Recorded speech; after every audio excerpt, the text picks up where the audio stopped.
Hermanos.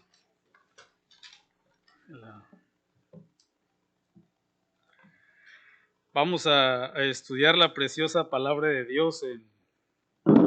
Entramos hoy en la segunda carta a los tesalonicenses, así que le invito a que abran sus Biblias ahí en la segunda carta a los hermanos de Tesalónica, que se escribió por parte de Pablo, Silvano y Timoteo. Así arranca el primer versículo.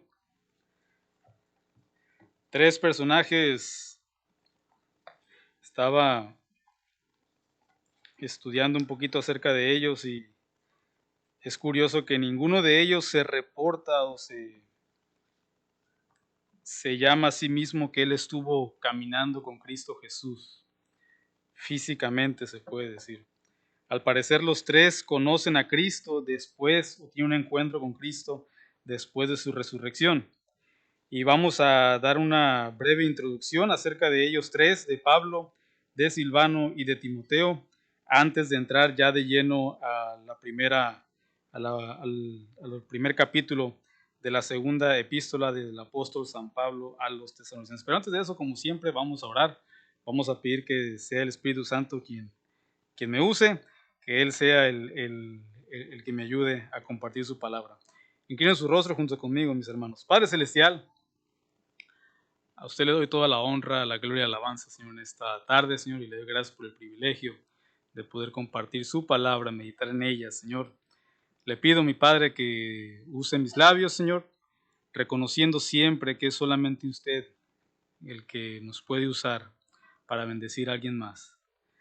Reconozco, Señor, mi insuficiencia, pero también, Señor, reconozco que tú tienes poder y que me puedes usar, Señor, en esta hora, para que cada una de tus ovejas, cada uno de tus hijos, cada uno de tus siervos, Señor, y siervas, sea alentado, Señor, a seguir trabajando duro para tu obra, a seguir firme en la fe y en el amor. Padre Celestial, le pido, Señor, que me use en esta tarde y que hable, Señor, a su pueblo. En el nombre poderoso de Cristo Jesús, de su amado Hijo, nos ponemos en sus manos en esta hora. Amén. Amén, mis amados hermanos. Entonces, segunda carta a los tesalonicenses, capítulo 1. Voy a dar lectura a los primeros 5 versículos y es donde vamos a estar prácticamente la mayoría del mensaje en esta tarde. Dice la palabra de Dios si pueden poner la Reina Valera revisada, es muy similar a la Nueva Biblia de las Américas. Voy a estar leyendo la Nueva Biblia de las Américas y la Reina Valera revisada es muy similar en la traducción. Dice: Pablo, Silvano y Timoteo, a la iglesia de los tesalonicenses en Dios nuestro Padre y en el Señor Jesucristo. Gracia a ustedes y paz de parte de Dios el Padre y del Señor Jesucristo. Siempre tenemos que dar gracias a Dios por ustedes, hermanos, como es justo, porque su fe aumenta grandemente y el amor de cada uno de ustedes hacia los demás abunda más y más. Por lo cual nosotros mismos hablamos con orgullo de ustedes entre las iglesias de Dios, por su perseverancia y fe en medio de todas las persecuciones y aflicciones que soportan. Esta es una señal evidente del justo juicio de Dios, para que sean considerados dignos del reino de Dios, por el cual en verdad están sufriendo. Al leer esta carta, hay algo curioso, que la primera y la segunda carta son muy similares. Justamente en la introducción, Pablo alaba a los tesalonicenses por su fe en Dios. La primera carta, en el versículo 4, si no me equivoco.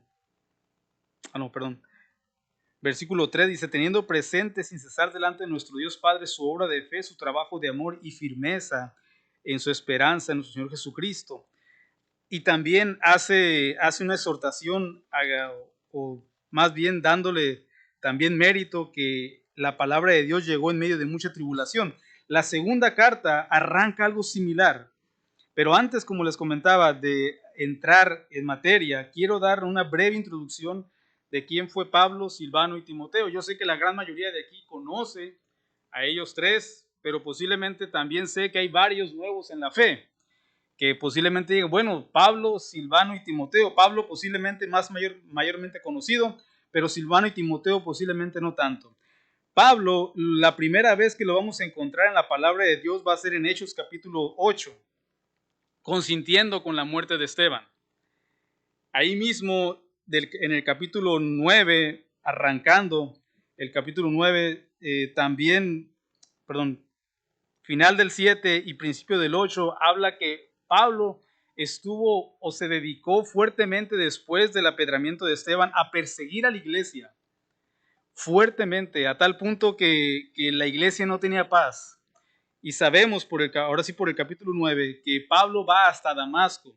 Damasco, más o menos le saqué la cuenta hace tiempo y creo que eran como 3 días de camino. Iba a ser un viaje de 3 días para arrestar a los judíos cristianos que habían creído en Jesús. Sabemos que él fue llamado en ese viaje, que tiene un encuentro con Cristo Jesús, y lo llama a ser un instrumento escogido para proclamar su palabra ante reyes, ante los gentiles y ante los propios judíos.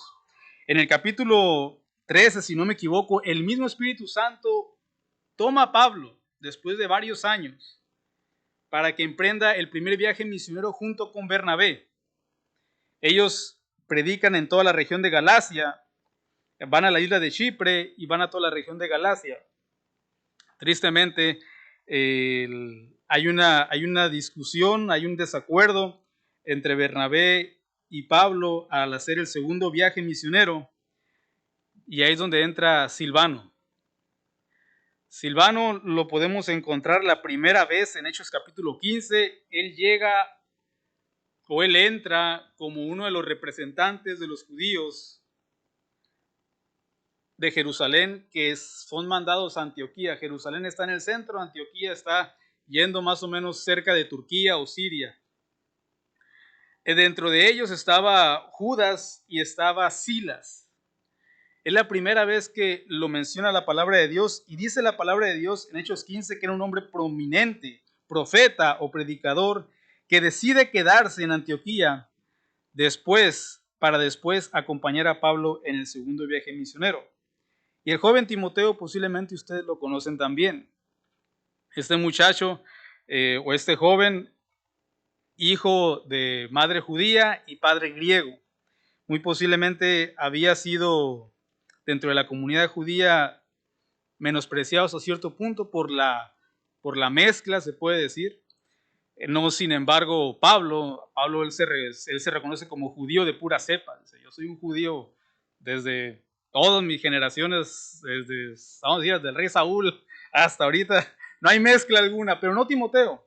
Timoteo, su papá era griego y tiene que ser circuncidado por Pablo, no porque era necesario para la salvación, sino por causa de los judíos a los cuales iban a predicar. El modus operandi, se puede decir, de Pablo era llegar a cada ciudad y llegaba a una sinagoga. Se puede decir una sinagoga que era como el lugar donde se estudiaba la palabra de Dios por los judíos. Para que no hubiera problema con Timoteo, Pablo lo circuncida y se une a Pablo y a Silas en el segundo viaje misionero en Hechos 16. Timoteo es fuertemente, se puede decir que es uno de los brazos derechos del apóstol Pablo. Se menciona como coescritor o escribiendo junto, se puede decir, con Timoteo, la segunda carta de los Corintios, Filipenses, Colosenses, Filemón, primera y segunda de Tesalonicenses se menciona a Timoteo también, y pues obviamente tenemos las dos cartas pastorales de Timoteo. Esta de manera introductoria para conocer quiénes eran estos tres jóvenes. Esta carta, mis amados hermanos, se tuvo que haber escrito sí, solo sí, en el segundo viaje misionero, porque es donde Hechos, y lo acabamos de leer ahorita, es donde registra justamente el segundo viaje misionero cuando están ellos tres trabajando juntos. A partir del tercer viaje misionero ya no se menciona a Pablo y a Silas acompañando a Pablo en la obra. Ya llega, después del segundo viaje misionero, llegan y Pablo, después de un tiempo en Antioquía, decide otra vez recorrer la región de Galacia y de ahí continúa, pero prácticamente se queda en Éfeso alrededor de 2 años. Es donde pasa el tumulto en Éfeso con Diana de los Efesios, etcétera, etcétera. Pero bueno, ahora sí, Conociendo a estos tres grandes varones de Dios, leo nuevamente el versículo primero. Pablo, Silvano y Timoteo, a la iglesia de los tesalonicenses en Dios nuestro Padre y en el Señor Jesucristo, gracia a ustedes y paz de parte de Dios el Padre y del Señor Jesucristo. Punto primero nomás que voy a dar como mención, es que solamente, mis amados hermanos, la gracia y la paz la podemos obtener de Dios el Padre y del Señor Jesucristo. Así arranca prácticamente casi en todas las cartas el apóstol Pablo. Si ustedes quieren obtener gracia, quieren obtener paz, solamente se obtiene por medio de Cristo Jesús y de Dios el Padre. El Señor Jesús lo dijo en Lucas 14:27, mi paz os dejo, mi paz os doy, no como el mundo las da. Y antes de eso, el Señor Jesús dice, yo les dejo al Espíritu Santo. Él les va a recordar o Él les enseñará todas las cosas y les recordará todas las cosas que yo les he enseñado. Y en esa misma tenor habla justamente de la paz que podemos tener, que sobrepasa todo entendimiento. Versículo 3 dice, siempre tenemos que dar gracias a Dios por ustedes, hermanos, como es justo, porque su fe aumenta grandemente y el amor de cada uno de ustedes hacia los demás abunda más y más. Esto es algo que hay que reconocer, mis amados hermanos, de las pocas cartas donde Pablo está alabando a los hermanos, es justamente Tesalonicenses. Esta carta, tanto en la primera como en la segunda, Pablo dice, pero aquí hace una pequeña diferencia acerca de estos dos áreas donde el apóstol reconoce a los tesalonicenses, primeramente porque su fe aumenta grandemente. Primer punto. Y el segundo, porque el amor de cada uno de ustedes hacia los demás abunda más y más. ¿Cómo poder crecer en la fe entonces? ¿Cómo poder crecer en el amor? Todos nosotros queremos sin duda crecer en estas áreas, en ambas áreas. ¿Cómo puedo yo crecer en la fe y cómo puedo yo crecer en el amor? Prácticamente más adelante viene la respuesta, mis amados hermanos, y no es una respuesta que ustedes quieran oír, ni que inclusive posiblemente yo quiera oír. Pero es importante, mis amados hermanos, y de hecho entre los fundamentos, y me da gusto que los jóvenes o niños aquí están presentes, porque es un fundamento importante. Se puede decir, miren, en la primera carta a los tesalonicenses, como vimos en Hechos 17 y posiblemente en la segunda también, Pablo nomás duró 3 días de reposo predicando el evangelio ahí a los hermanos de Tesalónica. Pero hay algo que deja claro el apóstol Pablo. En 3 semanas presenta a Cristo, a Jesús como el Mesías, el siervo sufriente. Pero me voy a ir a la primera carta de los tesalonicenses.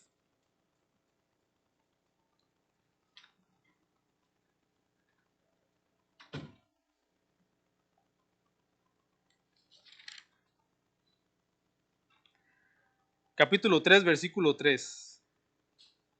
En 3 semanas, Pablo habló de ese tema, a fin de que nadie se inquiete por causa de estas aflicciones, porque ustedes mismos saben que para esto hemos sido destinados. Porque en verdad, cuando estábamos con ustedes, les predecíamos que íbamos a sufrir aflicción, y así ha acontecido, como saben. Un punto, mis amados hermanos, en 3 semanas, Pablo habla de la aflicción, los sufrimientos, los padecimientos que debemos de sufrir los cristianos, justamente por proclamar a Cristo como nuestro Señor y Salvador. Y es por eso que en el versículo 4 dice, por lo cual nosotros mismos hablamos con orgullo de ustedes entre las iglesias de Dios, estoy en 2 Tesalonicenses 1:4, por su perseverancia y fe en medio de todas las persecuciones y aflicciones que soportan. Ya lo había mencionado en la primera carta el apóstol Pablo, y ya lo había mencionado, al parecer, en esas 3 primeras semanas que estuvieron en Tesalónica. La gente de Tesalónica, mis amados hermanos, no era gente tranquila, se puede decir. Era gente reacia. Y lo miramos en Hechos 17. Lo que estaban tratando de hacer, hermanos, esta gente de Tesalónica, al llamar o al tratar de sacar a Pablo y a Silas de la casa de Jasón, lo que ellos estaban procurando, mis amados hermanos, es que mataran a Pablo y a Silas. Ese era el objetivo. ¿Cuál era la acusación del capítulo 17? La acusación era sedición. Era, estos hombres están proclamando a otro rey. Esa acusación no era cosa fácil.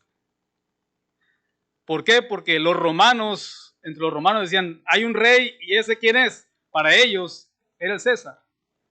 Entonces decir que había otro rey y que estos hombres estaban presentando a Jesús como su rey, están diciendo esos hombres quieren armar una revolución o están presentando a otra persona como rey. Entonces, por lo tanto, viene al gobierno romano, ¿qué hay que hacer con ellos? Destruirlos, matarlos, acabarlos. Parar esto, pronto. La acusación de la gente de Tesalónica no era cosa fácil. Estaban procurando que Pablo y Silas murieran rápido. Ellos no, en 3 semanas resolvieron este asunto prácticamente. Y ya sabes que no me gusta lo que estoy escuchando. Vamos a procurar destruir a estas personas. Gracias, varón. Entonces, a tal punto vemos que estas personas de Tesalónica eran tan reacias que sabemos, por el mismo capítulo 17, que van hasta Berea a hacer lo mismo prácticamente. Y dice que el motor, se puede decir, es la envidia. Eso es lo que no les gustó. Y la manera que usaron, dice, usaron a hombres malvados, dice, para tratar de hacer un tumulto ahí. Y no tan solo ahí, sino que van a Berea y hacen lo mismo. Entonces los hermanos tesalonicenses sí la estaban pasando mal. Cuando dice Pablo aquí, dice, estamos orgullosos de ustedes entre las iglesias de Dios por su perseverancia y fe en medio de todas las persecuciones y aflicciones. Era algo real. Ahora, mis amados hermanos, y esta es la enseñanza, y es un problema que nosotros tenemos en ocasiones, y yo me incluyo primeramente como expositor de la palabra de Dios, que muchas veces no predicamos esto justamente como fundamentos de la vida cristiana. Si alguien te dijo que al seguir a Cristo tus problemas se van a acabar, es una completa mentira. Es más, utilizo el testimonio del hermano Luis. Ahorita en la mañana o mediodía, él compartió justamente lo mismo. Dijo, ¿sabes qué? Yo sé, y empecé a mí ser cristiano y no venía una cuando llegaba la otra y dijo, ¿qué está pasando aquí? Pues yo soy cristiano prácticamente. Allá tengo problemas en el mundo y aquí también, obviamente, pienso yo que el Señor lo estaba llamando y puliendo, al igual que a ustedes y a mí el Señor nos está llamando y nos está puliendo. Y muchas veces, mis amados hermanos, es por medio de las aflicciones, de los problemas, de las luchas, de las dificultades. Las mejores enseñanzas, muchas veces las que se nos quedan más grabadas, son justamente en medio de tribulación, en medio de problemas, en medio de situaciones adversas. Se nos queda bien grabado, es que no vuelvo a hacer esto, no vuelvo a decir esto, no vuelvo a, porque mira, me fue mal, o si yo fui responsable, o también, aunque yo no la deba ni la tema, viene también persecución, vienen problemas, simplemente por proclamar a Cristo, simplemente por proclamar la verdad. Pero, mis amados hermanos,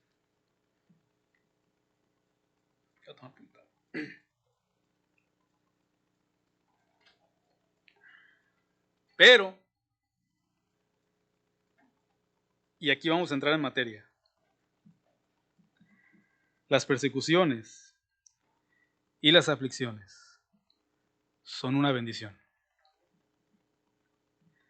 Y dice, hermano, no checa eso. Sí. Muchos de ustedes, y yo también incluido, estamos aquí a causa de eso muchas veces. La decisión más sabia que pudimos haber hecho en medio de una situación adversa es venir a los pies de Cristo. Es venir a pedirle ayuda. Necesito que me ayudes. Y esa situación adversa, lo que crea en nosotros, es muchas veces, no en todos los casos, ¿ok? Pero muchas veces crea un corazón humilde, un corazón moldeable, porque ya el orgullo quedó destruido o quedó destrozado, por lo general. Y lo que viene ahora sí es una enseñanza. Y miren, para eso me remito al Salmo 119, versículo 71. Salmos 119, versículo 71, si quiere irse para allá, si no lo voy a leer. Pero sería bueno que lo subrayara en su Biblia. Si a usted le gusta subrayar pasajes, todo lo puedo en Cristo que me fortalece. Esos por lo general no lo sabemos de memoria. Pero el Salmo 119, versículo 71, no es uno que queramos ponerlo posiblemente en la puerta de la casa o como screensaver ahí en su... Ah, no, ya no usan eso, ¿verdad? Las computadoras, ya es tiempo de los 90. Pero bueno, no es una ahí que quieras poner en tu trabajo. Versículo 71 del Salmo 119. Bueno es para mí ser afligido. ¿Cómo? A ver, hermano, no está leyendo mal, no, aquí está, Salmo 119, versículo 61. Bueno es para mí ser afligido, para que aprenda tus estatutos. Lo que les comentaba. Las enseñanzas que al día de hoy no se me olvidan son justamente en medio de aflicción. Al día de hoy, las grandes enseñanzas que yo tengo en mi cabeza son justamente en medio de tribulación o de problemas o de aflicción. Una de ellas, y ya la he contado nomás simplemente para reforzar, que fue hace 5 o 6 años, no me acuerdo exactamente el tiempo. Pero nos invitaron los hermanos Medina cuando se fueron a Tennessee, nos invitaron a trabajar para allá. Y yo pasé con el pastor y le dije, pastor, nos están invitando a trabajar a Tennessee, pues estoy en una iglesia misionera, así que lo más seguro es que no va a haber problema. Pues el pastor manda a todas partes del mundo prácticamente. Dije, pues lo más seguro es que va a haber luz verde, pensé. Obviamente, pues saben la respuesta, aquí estoy. Obviamente, pero, y a donde quiero ir, es que en ese tiempo justamente yo estaba orando, el pastor me comentó, hay que orar. Y dije, amén, hay que orar. Y me puse manos a la obra, estar orando y estar clamando el día, en la noche, buscando confirmación, buscando respuesta de parte de Dios. Y dentro de ese tiempo, recuerdo bien que, no sé, pasaron un par de meses, estoy hablando de que uno ora y dice, no, pues ya mañana, en 2 o 3 semanas, algo va a pasar. No, ya habían pasado meses, mis amados hermanos, meses. Y estaba ahí, y en esas lecturas leo Lucas 18, me lo sé de memoria, por lo que me pasó. Y Lucas 18 habla acerca del juez injusto y la viuda que pide justicia. Y como arranca la enseñanza de Lucas 18, es, el Señor les enseñó esta parábola para que no desmayen, para que oren en todo tiempo y no dejen de orar. Porque yo ya estaba, ya han pasado meses y la respuesta ya estaba esperando. Y el Señor en ese tiempo, aparte que mi esposa estaba sufriendo también, por justamente, pues, ella sí no quería ir para nada para allá. Y yo sabía que el Señor iba a hablar a ella también, si el Señor quería. Pero se me queda bien grabado. Y al día de hoy es lo mismo. Debo de orar siempre. Aunque no haya respuesta, aunque pase mucho tiempo, se pudiera decir, yo debo de estar en oración. Esa enseñanza, mis amados hermanos, no se me olvida. Y estoy hablando de un tiempo Se puede decir, dice, bueno, pues ¿cuál aflicción? No, pues sí, para mí y para vos, sobre todo para mi esposa era una gran aflicción. Porque yo ya estaba empezando a vender todo, mis hermanos estaba regalándole. Seguro llévaselo, esta cosa me va a estorbar el viaje. Yo estaba preparado, mis hermanos. Pero el Señor me enseñó justamente esto. Es bueno. Y al principio parece no ser así. Como dice en Hebreos, al principio la disciplina no es causa de gozo, pero después trae fruto, trae bendición. Así que mis amados hermanos, usted y yo al caminar en Cristo debemos estar preparados para sufrir persecución y también aflicciones. Una de las bendiciones es esa. Es bueno para mí ser afligido para yo poder aprender tus estatutos. Pero también hay otro. El Salmo 34, ahí mismo en Salmos. Sí está ahí, Salmo 34, 18. Tiene otra enseñanza acerca de la aflicción o la tribulación. O más bien, hay una palabra un poquito más fuerte aquí.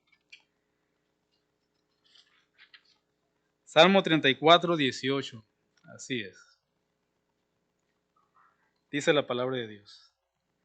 Cercano está el Señor a los quebrantados de corazón y salva a los abatidos de espíritu.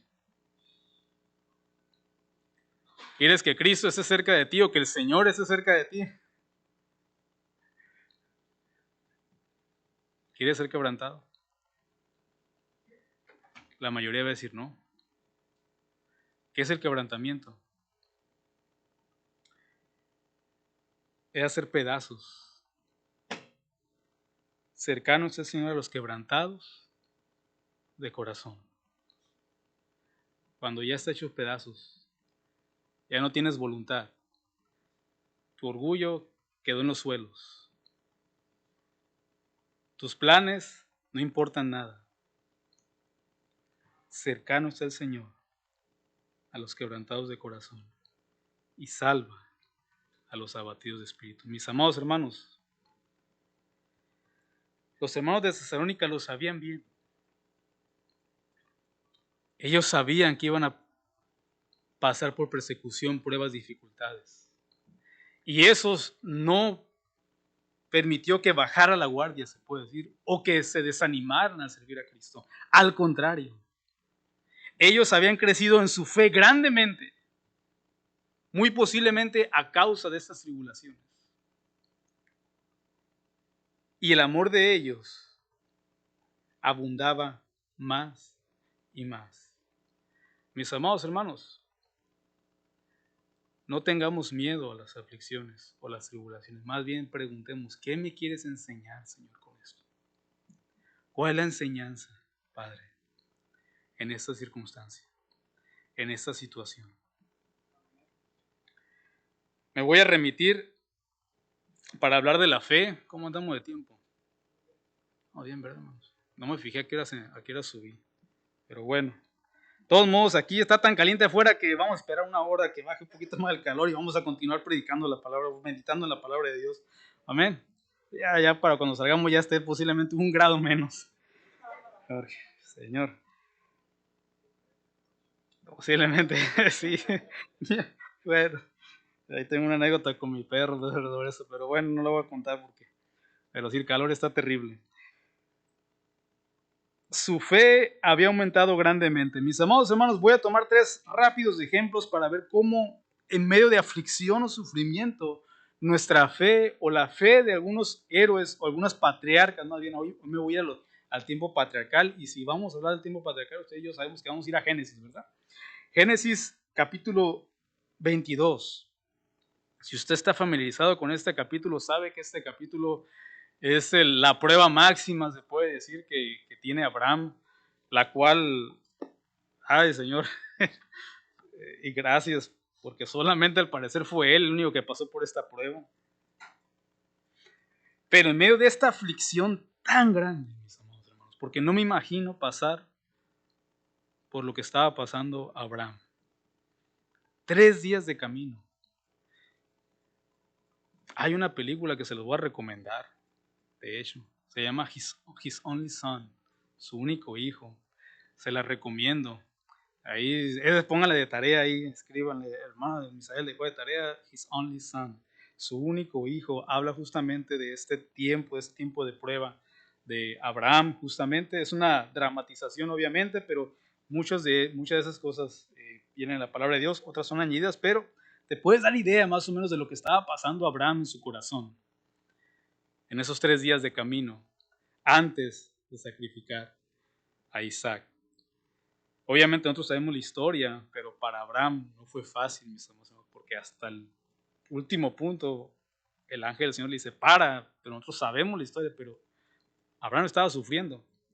Pero después de esto, mis amados hermanos, Abraham hace una declaración importante. Génesis 22:14 dice, y Abraham llamó a aquel lugar con el nombre El Señor proveerá. Como se dice hasta hoy, en el monte del Señor se proveerá. Esta situación tan difícil para Abraham le permitió conocer a Dios de una manera extraordinaria.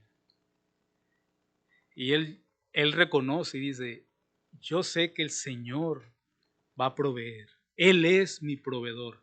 Y ojo, no está hablando de cosas materiales aquí. No está hablando de bendición o salud física, se puede decir. Él está dando que Él proveyó una cabra, un corderito para el sacrificio en vez de que su hijo fuera sacrificado. Dios es mi proveedor, Él es el proveedor. En base a esta situación tan adversa, Abraham conoce al Señor como el Dios o el Señor proveerá. El siguiente patriarca es Jacob. Jacob también estaba sufriendo grandemente en esta situación, mis amados hermanos. Génesis 32.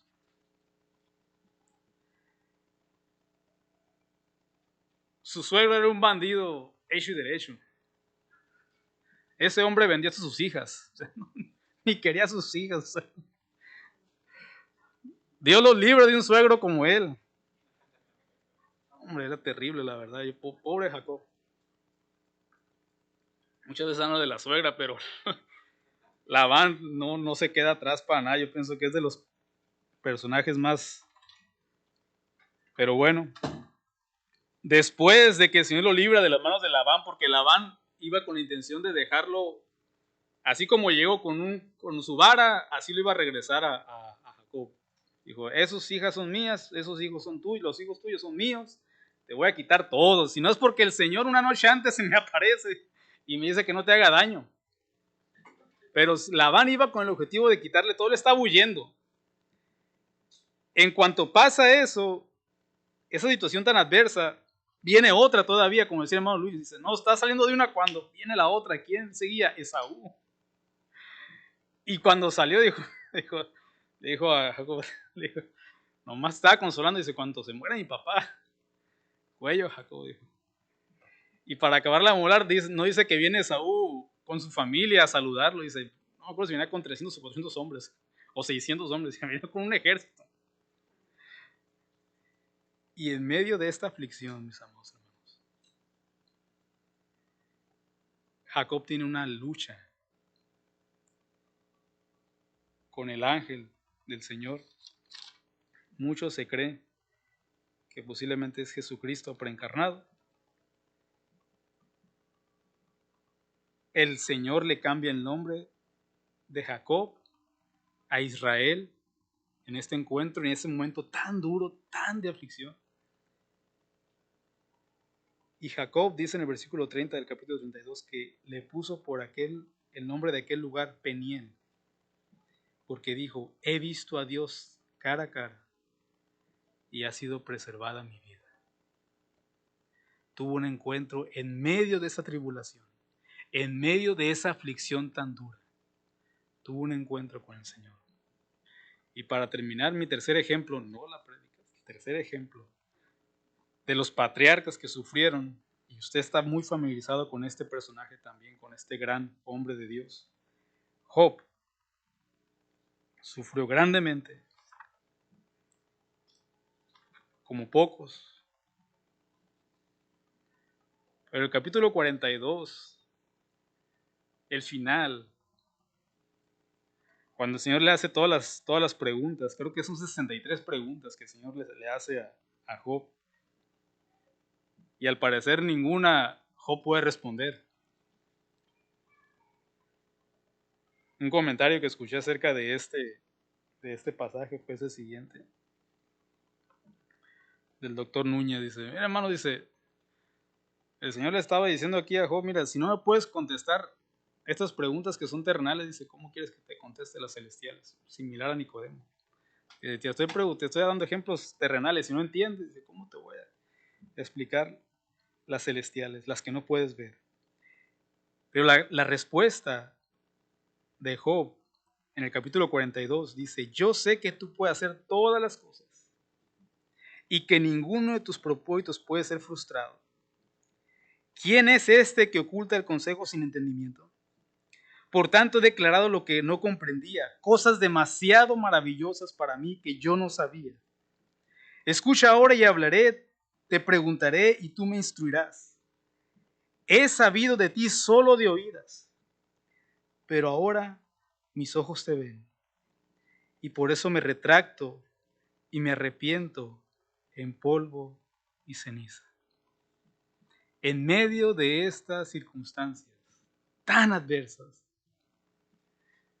dice, ahora te conozco un poco más, Señor. De oída te había oído, pero ahora yo te conozco mejor.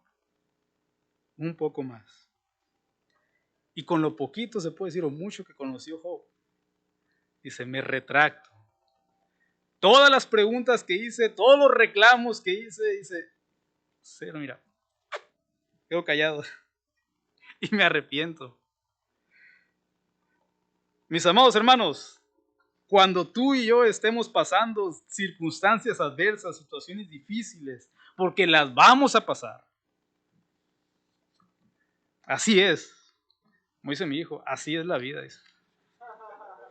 Así es la vida. Parte de eso es eso, justamente. La tribulación, la aflicción, la persecución. Fundamento básico, por eso le dije a los chicos, está bien que se queden aquí, es parte de un cristiano.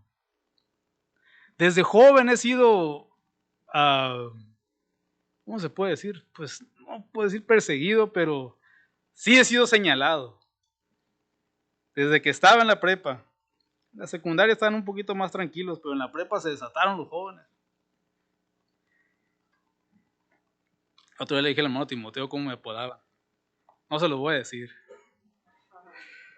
Porque no, eso no edifica. Eso no edifica. Pero recuerdo bien, mis amados hermanos, solamente, no por decir que eres cristiano, ¿ok? No es por decir que eres cristiano, sino por comportarte como tal. Viene el problema, viene la circunstancia, viene la adversidad. Cuando tú empiezas a ser o comportarte conforme a la palabra de Dios, obviamente el mundo va a empezar a presionar. Y te va a decir, hey, Misael, ¿por qué no volteas a ver a la muchacha? Está muy guapa. No, al Dios que le sirvo me dice que no. Yo tengo que respetar a esa muchacha. Y pues ya sabrán. Oh, entonces tú vas a la iglesia. Sí, yo voy a la iglesia. Oh, ¿y qué es? Y de aquí ahorita cerveza, lo que tú quieras. No, pues no. A tal punto era, se puede decir, menospreciado que pues nunca me agarraron en el equipo de deportes. Lo que les quiero decir es que desde chico, mis amados hermanos, desde joven, no es algo extraño. En el trabajo es lo mismo. Te van a decir, oye, mira, tú voltea para allá. Ok, vamos a este movimiento. Tú voltea para allá. No, Señor, no puedo. Pues vas a tener problemas, o te vas a quedar sin trabajo, o esto va a pasar, o esto va a suceder. Es parte de. ¿Por qué? ¿Por hacer el mal? No, por hacer lo correcto. Simplemente por hacer lo correcto va a haber problemas y dificultades. Y para eso les quería justamente comentarlo. Rápidamente, y ya estamos más de la mitad, mis amados hermanos. Dice la palabra de Dios aquí también en el segundo punto, aparte de que su fe aumentaba grandemente, el de ellos.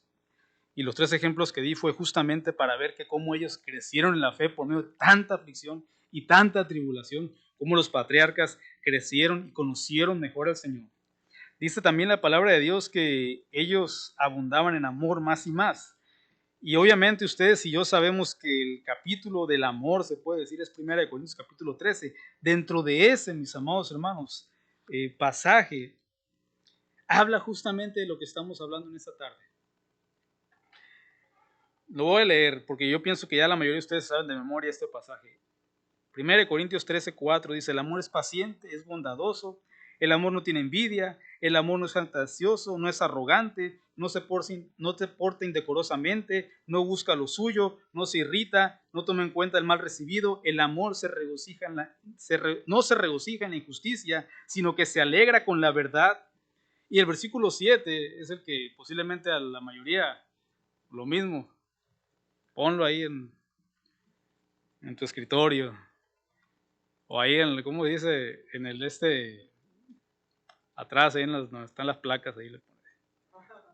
El amor todo lo sufre, todo lo cree, todo lo espera y todo lo soporta. ¿Cómo? Sufrimiento sí, esperar también y soportar también. Parte del amor. Y curiosamente, como les digo, está entrelazado. Muchas veces, no siempre. La fe, el amor, el sufrimiento y la aflicción. Es parte de ser cristiano, mis amados hermanos. Es parte de seguir a Cristo. Ahora bien, versículo 5. Esta es una señal evidente del justo juicio de Dios. Pero estoy en 2 Tesalonicenses 1:5. Para que sean considerados dignos del reino de Dios, por el cual en verdad están sufriendo.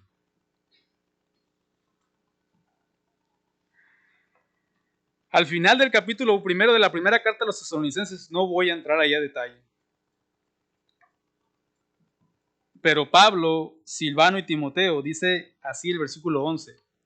Con este fin también nosotros oramos siempre por ustedes. Está hablando en plural. Pablo, Silvano y Timoteo están orando por los tesalonicenses siempre. ¿Por qué? ¿Cuál es el motivo? Ustedes y yo podrían decir, hermano, pues para que ya no esté tan dura la balacera, como dicen por ahí.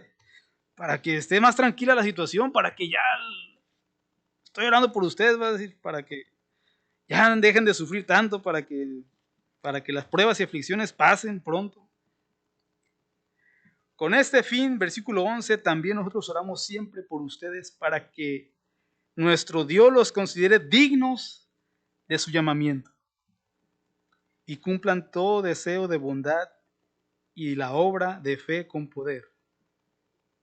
Estoy orando para que se mantengan.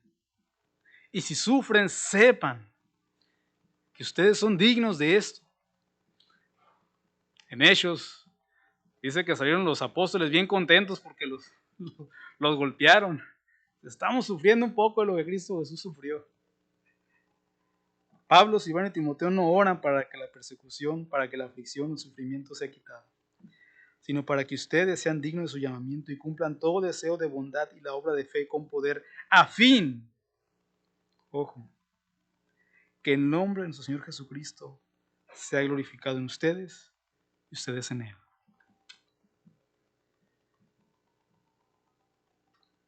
El martirio de Esteban, al día de hoy, da honra y gloria a Cristo Jesús. Es uno de mis capítulos preferidos de la palabra de Dios. El mensaje que da este joven Esteban.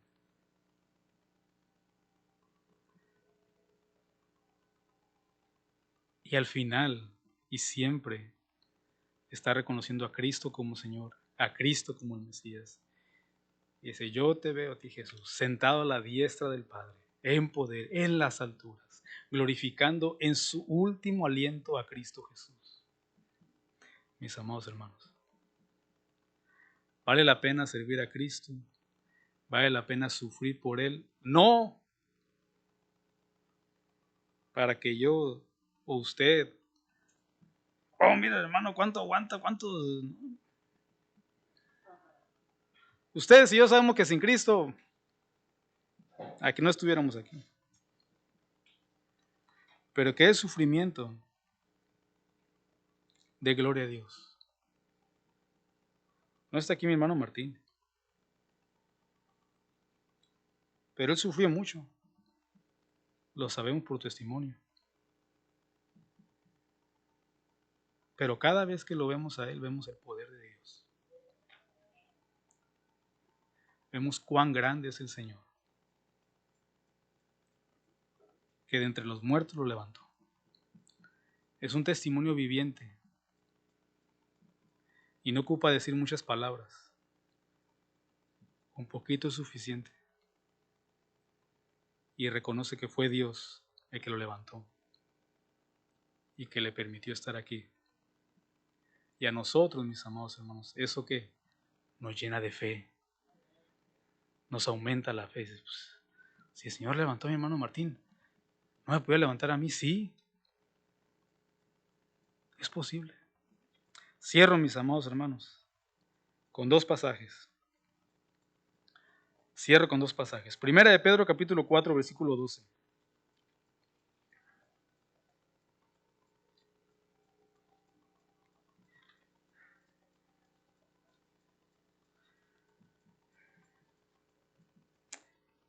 Primera de Pedro 4, 12 al 16 dice así la palabra de Dios. Amados, no se sorprendan del fuego de prueba que en medio de ustedes ha venido para probarlos, como si alguna cosa extraña les estuviera aconteciendo. Antes bien, en la medida en que comparten los padecimientos de Cristo, regocíjense, para que también en la revelación de su gloria se regocijen con gran alegría. Si ustedes son insultados por el nombre de Cristo, dichosos son, pues el Espíritu de gloria y de Dios reposa sobre ustedes. Ciertamente por ellos Él es blasfemado, pero por ustedes es glorificado. Que de ninguna manera sufra alguien de ustedes como asesino, o ladrón, o malhechor, o por entrometido. Pero si alguien sufre como cristiano, que no se avergüence, sino que como tal glorifique a Dios, mis amados hermanos. No te sorprendas que esa aflicción y esa prueba sea para la honra y gloria de Dios. Para el hermano. Hermano Martín no dice en su testimonio, oh, es que yo la hice y es que yo tenía un buen pulmón y si aguanté ahí 10 minutos. El Señor me levantó, al igual que a ti y a mí. Estaba perdido. Y cierra con 2 Corintios capítulo 4. Habla también Pablo de los sufrimientos y en el capítulo 12 también habla acerca de los sufrimientos. Y ustedes ya saben más o menos acerca de los sufrimientos de Pablo y Pablo lo dice así y dice, nomás lo voy a decir porque para que vean que los que se dicen superapóstoles no llevan ni la mitad de lo que yo llevo. Y como dijo el pastor el domingo pasado, dijo, y le faltaba mucho más todavía, dice, porque cuando escribe 1 Corintios todavía falta el tumulto en Jerusalén, donde casi lo matan también. Faltaba el encarcelamiento de Cesarea, que duró casi como 2 años. Faltaba el naufragio ahí en el mar Mediterráneo también. También, ya saben, ahí en Hechos 26 o 25, si no me equivoco, lo muerde una serpiente después de que pase el naufragio. Este hombre era bien malo, dice, porque se libró del naufragio y todavía le muerde una serpiente, dice. ¿Y qué pasa? Lo mismo, ven la gloria de Dios. No se murió. Y le pusieron atención y mucha gente fue salva. Pero antes de que pasara todo eso, pero ya había pasado azotes, encarcelamiento, apedreamientos. Dice el versículo 2 de Corintios 4:16. Y este mensaje se lo doy como conclusión, mis amados hermanos. Por tanto, no desfallecemos. Antes bien, aunque nuestro hombre exterior va decayendo, sin embargo, nuestro hombre interior se renueva de día en día. Pues esta aflicción leve y pasajera. ¿Cómo llamó Pablo a sus aflicciones? Leve y pasajera. Mi hermano recibió 5 veces 39 azotes por los judíos. ¿Cuántos ha recibido tú? Recibo yo. Y uno. Posiblemente, digo, no sé, igual y alguien aquí sí le ha dado con vara. Pues esta aflicción leve y pasajera nos produce un eterno peso de gloria que sobrepasa toda comparación. Al no poner nuestra vista en las cosas que se ven, sino en las cosas que no se ven. Porque las cosas que se ven son temporales, pero las cosas que no se ven son eternas. Mis amados hermanos, vale la pena servir a Cristo. No le hace, no importa por lo que estés pasando, o por lo que estemos pasando, o por lo que hayas pasado, o por lo que vas a pasar. Pon tus ojos en Cristo. Él es el que nos sostiene.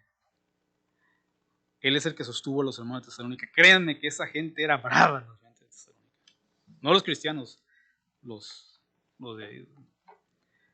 Pero el Señor los mantuvo, los sostuvo y dentro de todo es de las pocas iglesias donde Pablo no se queja. Corintios se queja, Gálatas se queja. En varios hay alguna reprensión. Y para que no se vaya a perder los siguientes mensajes, mis amados hermanos. Segunda de Tesalonicenses tiene una queja para los hermanos. Así que no se la vaya a perder. Se lo estoy animando para que continúe cada domingo aquí a estar estudiando la segunda carta de los Tesalonicenses. Pero sí, hay una pequeña reprensión ahí. Pero no se lo voy a decir dónde está para que la lean. La segunda carta. Vamos a orar. Padre Celestial, le damos gracias, Señor, por su palabra. Porque por medio de sus hermanos tesalónicas, Señor, al día de hoy todavía nos hablan, Señor. Y nos alienta el apóstol Pablo a seguir, Señor, creciendo, que nuestra fe aumente, que nuestro amor hacia los demás crezca, abunde más y más. Y sabemos, Señor, que posiblemente va a ser por medio de la aflicción, por medio del sufrimiento, por medio de la persecución, por medio de la prueba. Pero también sabemos que en medio de esa circunstancia, tu palabra dice que no estamos solos, que tú estás con nosotros hasta el último día de la tierra, de los tiempos. Tú estarás con nosotros, así lo dice Mateo 28. Gracias, Señor, por tu fidelidad. Gracias por tu amor. Le pido a mi Padre Celestial que cada uno de nosotros podamos ver las pruebas, las aflicciones, los padecimientos como una bendición, aunque al principio no lo miremos así. Que podamos, Señor, nuestro corazón humillarnos delante de ti. Darte a ti la honra y la gloria aún en medio de las circunstancias. Porque así como dijo Job, Señor, yo me quedo callado y espero en ti, mi Cristo. Tú sabes todas las cosas. Y yo sé que al final, como dice tu palabra, todo obra para bien. Yo sé, mi Señor, que algunos hermanos están sufriendo tal vez, o han sufrido, o van a sufrir. Y tu palabra, Señor, nos enseña a perseverar más y más, a crecer en la fe, a abundar en el amor, Señor. Y sabemos que todo esto es por tu gracia, como lo dice el versículo 2, por medio de Dios el Padre y del Señor Jesucristo, podemos tener ese favor que no merecemos y esa paz aún en medio de las circunstancias difíciles. A usted sea toda la honra y la gloria, Cristo Jesús. Amén. Mis amados hermanos.